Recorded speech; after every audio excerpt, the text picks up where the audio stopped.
has given us the power to subdue and annihilate anything that tries to hurt us. So the question is, if something's hurting us, it simply means that we hadn't acquired the power. And how do we acquire the power? We acquire the power by completely turning our lives and our spirit over to God. You know, one of the things that comes to refer to is that once God has been given our spirit, once God has been given our mind, that means at that point, he controls what the spirit does and what the mind does.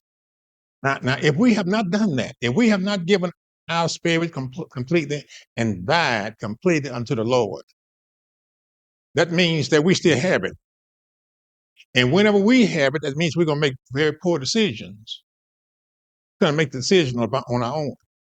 So in order to have this verse to come true in our lives, it means that we're going to have to give up our spirit to the Lord and let him control what we do, not us anymore, but let him control our emotions, our love. Let him pick out people for us rather than us picking out for us. You know, because what we do as humans, we have a tendency to not to go by the rules of God, which is first the spirit man.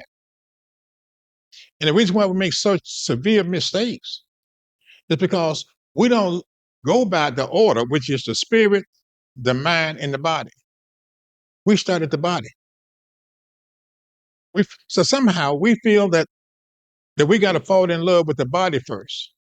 But invariably, if God does not have your spirit and you still have your spirit, you still thinking the way you always think. Once we get to the spirit, we find out that what we saw in the body doesn't match what we thought the spirit was all about. That's one of the reasons why we have divorces and separations, because we don't get to know the spirit of a man. The word of God said, get to know the spirit of a man. In any relationship, anything you do, get to know, even the church, get to know the spirit of the church. Before you can join the church, get to know the spirit of the church. Because that's what brings us together. That's what causes us to be able to overlook mess. Overlook mess. Because all of a sudden, God has my spirit now. So I'm overlooking all the other stuff. So sometimes we get so carried away off of something. And the reason why that happens is because we haven't given our spirit to God. Because if we give our spirit to God, he's going to tell you something nice. He said, hey, ain't nothing about that. If we're going to call somebody and tell them what I'm going to do to make the house of God better. Not criticizing what somebody else did that had nothing to do with the price of sugar. To just say, we don't do things that way. As Christians, we're going to learn that once we give ourselves completely over to God, like Luke is saying here, all of a sudden, certain things don't become important anymore.